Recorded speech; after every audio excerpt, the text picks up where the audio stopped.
Retour sur le plateau improvisé de Club Estac devant une séance d'entraînement des joueurs de Jean-Marc Furlan. On avait parlé déjà un peu du mercato estival avec Jean-Marc Furlan qui était notre invité sur le plateau la semaine dernière. Un mot global sur ce mercato, vous êtes satisfait? Oui, pour l'instant, tout ce qui était prévu est dans le timing. On a renforcé en attaque, on en a parlé tout à l'heure, avec deux jeunes. C'est vrai que c'est deux jeunes de 19 ans, mais deux jeunes pleins d'avenir. On a Baïbek qui a quand même fait 11 matchs de L1 l'année dernière avec Paris. Yattara qui a été prêté, qui, vu son profil et vu son parcours des championnats précédents, a une grosse valeur à terme. D'ailleurs, à Lyon, ils disent que au niveau du centre de formation, le meilleur joueur qui est sorti et qui ressemble à Yattara, c'était Benzema. Mohamed Yattara, prêté un an par l'Olympique lyonnais. Son portrait par David Mutel. Il a 19 ans, il mesure 1,84 m, il est blond et c'est peut-être la bonne surprise de l'Estac cette saison. Prêté par le club de l'Olympique lyonnais, Mohamed Yattara n'a que très peu d'expérience au haut niveau, hormis ses 19 matchs l'an dernier avec Arles-Avignon. Mais il arrive à Troyes pour disputer sa première saison de Ligue 1 et ainsi prouver à son club formateur de Lyon qu'il mérite d'avoir sa chance. Cette année, je pense que c'est le tournant pour moi. Voilà, cette année, c'est ma première saison en Ligue 1. Donc voilà, j'aimerais bien éclater tout cette année pour pouvoir montrer au public, pour pouvoir montrer au public et au football français qui je suis.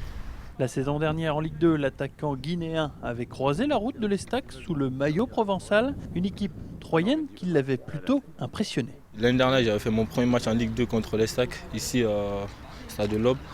Voilà, et le jeu, ça m'a vraiment impressionné. J'ai vu qu'ils faisaient du beau jeu et tout. Donc voilà, ils m'ont bien impressionné dans le match. Donc voilà, j'espère en bénéficier cette année. Afin de marquer les esprits dans l'élite, l'attaquant blond, en hommage à son frère défenseur dans le championnat turc, s'est fixé des objectifs très élevés pour cette saison 2012-2013.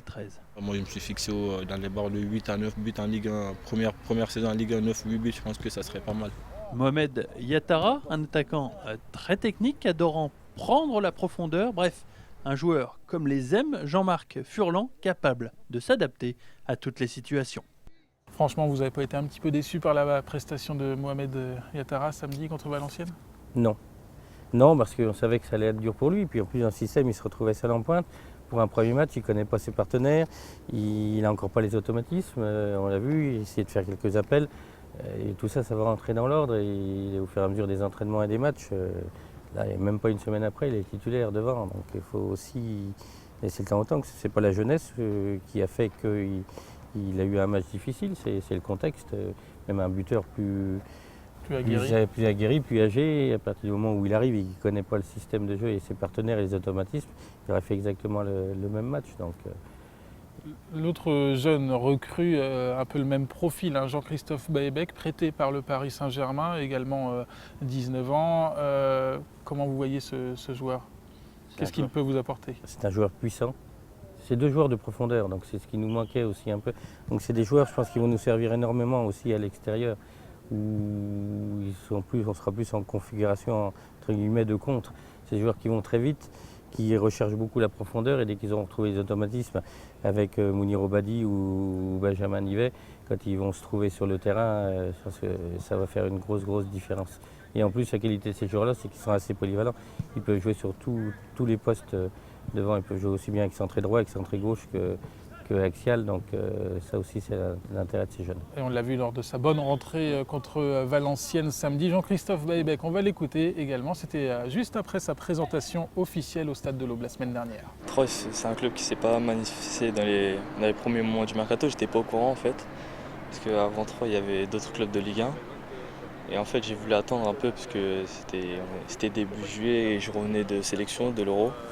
Et j'ai voulu prendre mon temps pour vraiment bien réfléchir dans quel club je pourrais le plus m'épanouir, le plus jouer aussi, parce que c'était mon objectif, aller dans un club où je pourrais jouer le plus possible.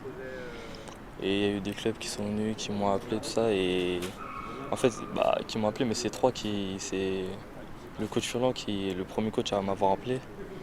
Et enfin, pour moi, ça m'a fait quelque chose. Je me dis, c'est le premier, peut-être c'est eux qui comptent vraiment le plus sur moi, qui me veulent vraiment. Même le presse, il m'a appelé. Donc c'est un peu ce qui a fait basculer mon choix. Et après, j'ai rencontré l'équipe un peu quand ils étaient en stage à Chantilly, je les ai rencontrés un peu et c'est là où j'ai pris ma décision. C'était sûr qu'avec la venue d'Ibrahimovic, Lavedi et d'autres joueurs, que ça serait encore un peu plus bouché que les années précédentes. Et déjà qu'il y a 6 mois, je voulais me faire prêter et qu'ils n'ont pas voulu, là c'était sûr et certain que j'allais pas louper ma chance ou mon départ comme on dit. Et c'était sûr que je voulais me faire prêter. Je suis là pour jouer, jouer le plus souvent. Et pourquoi pas des buts, je suis un attaquant, donc pourquoi pas marquer quelques buts. Voilà pour Jean-Christophe Baebeck. La dernière recrue en date, c'est Jérémy Bréchet. Quelle recrue, non? Un renfort de poids pour la défense troyenne. Il a été présenté ce mardi midi à la presse. Tout à fait. Jérémy, c'est un joueur d'expérience. Il a un très grand nombre de matchs quand il est là. Il a été sélectionné en équipe de France 3 fois. Il a eu quelques soucis de blessure la saison dernière où il a décidé de sacrifier un petit peu sa saison pour se soigner. C'est un joueur d'expérience, c'est un joueur d'une grande qualité humaine, c'est un joueur très important dans les vestiaires, c'est un joueur qui sera très important dans le dispositif. Et c'est le joueur qui nous manquait pour encadrer aussi notre défense qui est quand même relativement jeune, entre Rincon, Mathieu Saunier, Nsakala et Faussurier qui redécouvre son poste de latéral droit. Quand on a besoin d'expérience, et nous, toute cette saison, c'est ce qui sera recherché, c'est de remettre un joueur d'expérience par ligne, de façon à encadrer nos novices, entre guillemets, à ce niveau de L1. Donc ça va être une très bonne chose au niveau de la défense, et là on va grandir avec lui.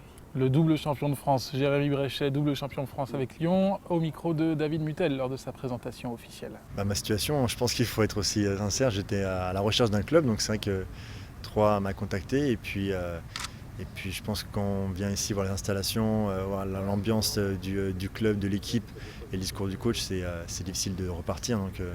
Donc on s'est mis d'accord sur un contrat et je suis vraiment très heureux de faire partie de l'Estac aujourd'hui. J'ai eu des offres un peu de pays exotiques, mais bon, j'avais pas trop envie de m'exiler à Chypre ou au fin fond de la Grèce. Et puis j'espérais, c'est vrai, quelque chose de mieux, un projet un peu plus ambitieux. Et puis je trouve que si le projet vraiment me plaît bien, et donc pour moi c'est vraiment une chance. Le fourmi dans les jambes, les dents qui rayent le parquet, enfin on peut en dire encore plein d'expressions comme ça, mais oui c'est vrai, j'ai vraiment hâte de mettre le maillot, de chausser les crampons et de venir jouer. C'est un motif collectif parce que je pense que le principal c'est sauver, c'est rester en Ligue 1 et voilà, c'est à partir de là, si j'arrive moi à m'épanouir, à prendre du plaisir et à apporter ce que je peux apporter, j'aurai réussi mon pari. Maintenant je sais que je vais me donner les moyens d'être le meilleur possible, et ensuite voilà, je ne peux pas promettre, mais je pense que je serai à la hauteur. C'est pas parce que j'ai 33 ans que je vais m'arrêter tout de suite, loin de là. En plus j'ai un poste qui permet de jouer jusqu'à 35, 36, donc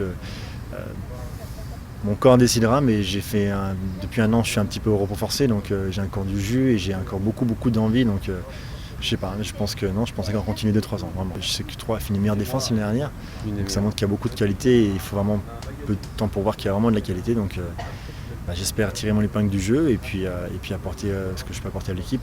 Après, on verra ce qui se passera. Autre joueur expérimenté, autre joueur de Ligue 1, Benjamin Nivet, de retour à 35 ans, de retour à Troyes. C'est un coup de cœur ou c'est vraiment un coup de pouce pour l'équipe? Les deux. Les deux, c'est un coup de cœur parce que c'est un garçon qui a laissé de très bons souvenirs au club, les 5 années qu'il a passées ici à l'époque. C'est un joueur de qualité, c'est un joueur très professionnel. Il va nous apporter toute son expérience. On a vu au match contre Valenciennes que son association avec Mounir Obadi au milieu de terrain était très intéressant. C'est un bon complément pour notre milieu. Je crois qu'on n'a pas été ridicule en milieu de terrain samedi soir. Et c'est un joueur qui a encore une paire d'années devant lui, je suis convaincu. Quand on voit son hygiène de vie, quand on voit comment il travaille, quand on voit comment il prépare ses matchs, c'est un garçon qui a 35 ans.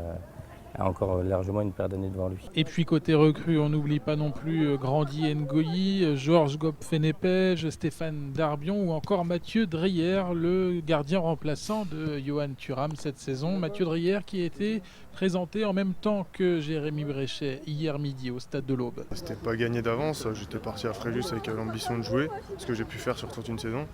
Et ensuite rebondir, c'est jamais trop évident de remonter ensuite sur un championnat de Ligue 2 ou de Ligue 1. Moi j'espérais soit être en Ligue 2 ou en Ligue 1 remplaçant comme c'est le cas actuellement. Et ça s'est super bien goupillé avec 3. Donc je suis vraiment content d'être ici par rapport à la suite de ma carrière éventuellement. Je prenais j'allais pas faire le difficile, hein, c'était quand tu sors du national, tu prends un peu ce qui vient et tu fais pas le difficile. Enfin, moi je savais la galère dans laquelle c'était, donc je me suis dit faut foncer quoi. Après quand on est 3, on va pas se plaindre, hein, on a tout qui est fait pour réussir, hein, donc non, j'ai pas hésité une seule seconde. Hein. L'objectif premier c'est tout d'abord de pousser Yo à être encore meilleur, à aller vers le haut.